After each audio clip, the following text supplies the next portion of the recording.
If we're going to use elastic all the way around the sides to draw the mask in so that it fits over a small face. But then we also don't want it collapsing in or sucking in and out as they use the flute. We want to hold it out in front of the flute. So we're going to use zip ties. I just have these short black, these are slightly less than 1/4 of an inch. You don't want anything any larger than 1/4 of an inch, but any zip ties will work. I got these at Harbor Freight. So you need to cut them to about 6.5 inches and cut off the lump at the top, because obviously you don't want that stuck in your mask. Leave the point on the tip because that helps you stick them in the channels. And they tend to want to curve towards the zipper part, so I'd put them in that way, but it doesn't really matter. It'll work either way, but they have a tendency to want to curve that way. So in the channel you created on the pleat, you want to insert the point of your zip tie into that channel.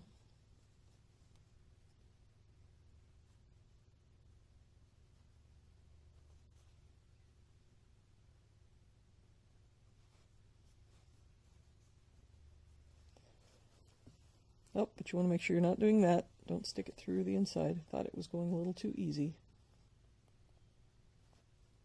There we go.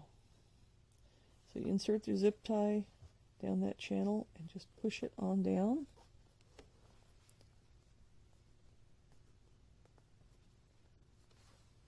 And you want to take it all the way to that stitch line we made at the bottom. So that it's below, you don't want any sticking out the top. So see how that makes that rigid? And you can take your next one, you're going to put it down the center. And this is where we find that opening in our seam that we left. Slide it on down. And this is the tricky bit. You've got to get it into that channel you sewed. And you can feel it when it hits. And then work it down.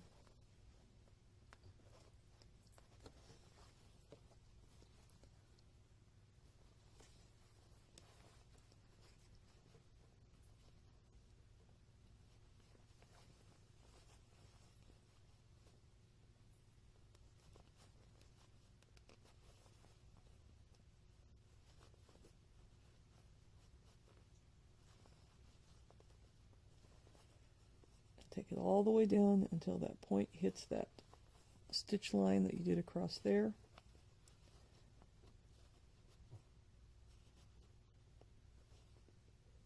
And tuck it all the way in. So see now, we've got how much stiffer that is, and then we'll keep it away from the nose and the face. And then we just put the last one in the last side. So we've got our 3 boning strips. As you can see, mine's a little wrinkled there because it was very tight coming through the center. But it still allows for the mask to expand, but it also keeps it much stiffer. So now we're going to take our 16-inch piece of elastic and we're going to thread it through our channel. So the easiest way I know to thread things through is to put the elastic on a safety pin and use the safety, because the safety pin is something that I can grab as I push it through. If you have another method, you can use a bobby pin, you can use other things that work as well. And for this, we're going to start at the top of the channel, that opening we left on the seam, in the seam of this pleat. I'm going to find that opening, and you may need to use a stiletto or a pair of tweezers or something to help you find that opening. It looks like when I sewed it, my opening was not quite large enough. So I'm going to take my seam ripper and very carefully open it up just a little bit more.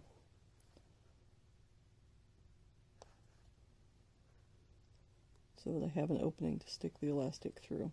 I'm going to make sure that on the other side, it's the same thing. I'm having trouble getting through there as well. So I may have stitched a little too close. Then you insert your safety pin.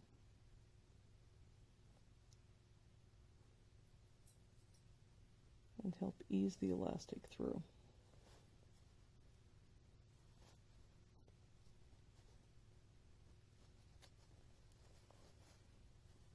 And then you're going to push the elastic, push and pull the elastic all the way around the mask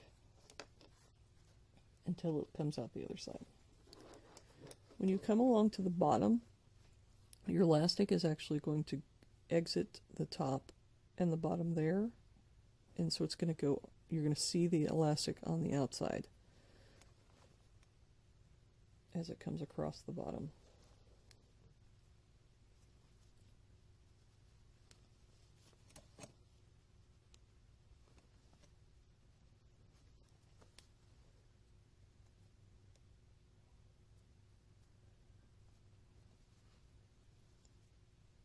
We see the pin coming out there.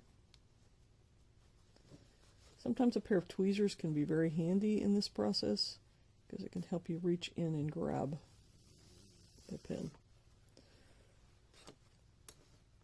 Pull your elastic through. Make sure the end does not go all the way through, but you're going to pull it so that you've got enough to go through the other half.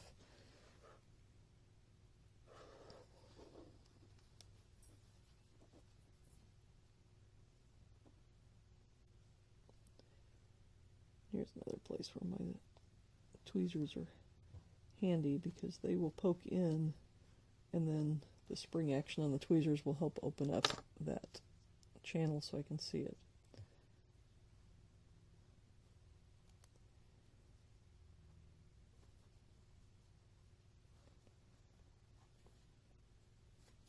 As you come back to the top, you might want to stick a pair of tweezers in the end.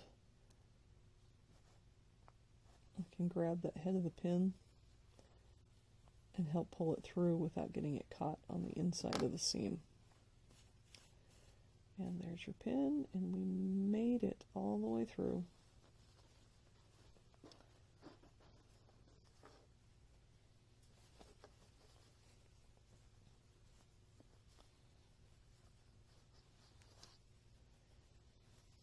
Now we want to pull that elastic pretty snug.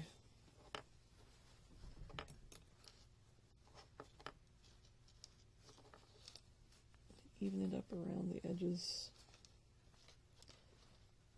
But we want to make sure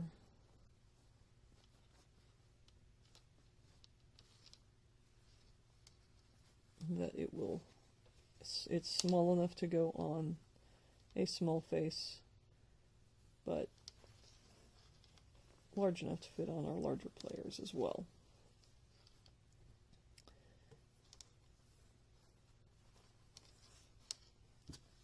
So snug it up so it looks something like this. And then what we're going to do is we're going to stitch these closed just on top of the elastic on either side, and then we're going to trim the ends of the elastic. When you stitch, make sure you stitch beyond the edge of that pleat. You're going to anchor it just on the outside of that pleat because we need to leave this top one, leave the bottom opening. We need to leave that open for the nose wire. So just run a line of stitching just beyond that pleat to anchor the elastic.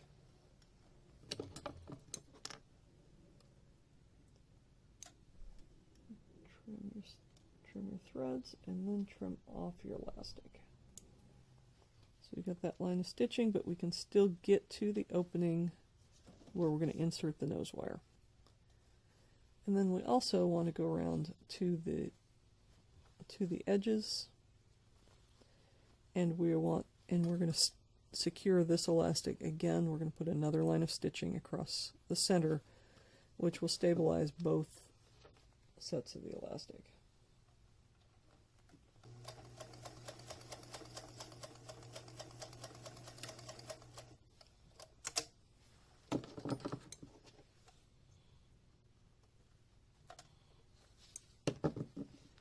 I'm going to stitch on this side, just stitch over the top of that elastic to doubly secure it.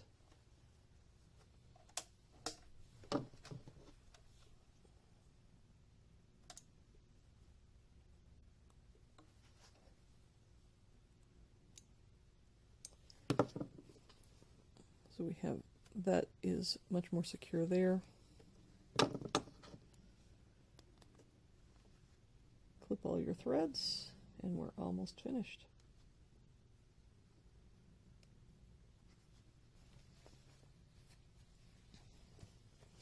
So here's the flute mask. We've got the hole for the flute to enter here. We've got the zip ties that are providing stiffening to hold it away from the face. It's got the elastic, which will draw it across the face and hold it up against, snugly up against the flute player's face. This strap goes behind their head. We don't want the zip ties to work their way out the top, so we want to put a line of stitching like we did at the bottom along here. Make sure your needle doesn't go through the zip ties. That will not be good for your machine. But we just want to put some stop stitching in there so that they don't crawl out. So just find the tops, and you're going to start stitching just above the top, just to close all those openings, and stitch straight all the way across.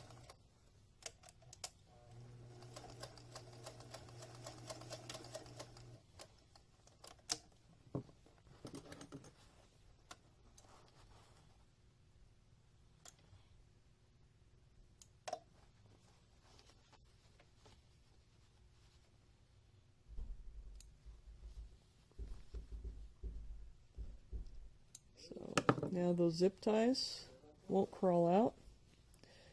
Now the last two things we need to do is we want to add a toggle to the back of our elastic that goes around the head, just to make it a little bit more adjustable. So we're going to find roughly where the center is, insert it into our spring toggle, and that will go behind the head, and they can adjust it a little bit more. If they're really small, they can tighten it up to give them both some stretch and some security. Probably want to tie a knot in the back of the elastic so it doesn't slide through.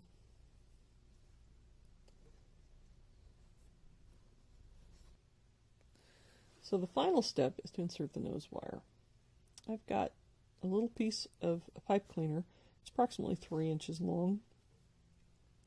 I'm going to fold the ends over so they're not sharp.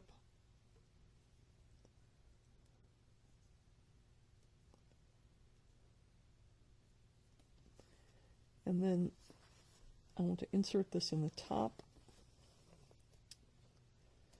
on the underside of that flap. So again, I can use my stiletto or my tweezers to find that opening.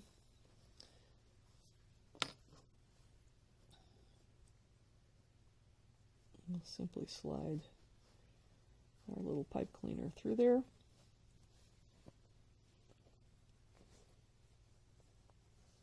Pull it through, roughly center it, and then that can clip across, can shape across their nose, and especially if they wear glasses, it will both help keep the mask on and it will help keep their glasses from fogging up while they're wearing it.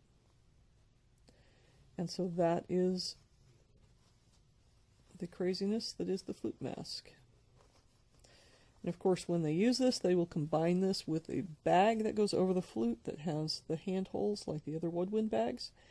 And the instructions for making those are in the woodwind bag section because it's constructed the same way.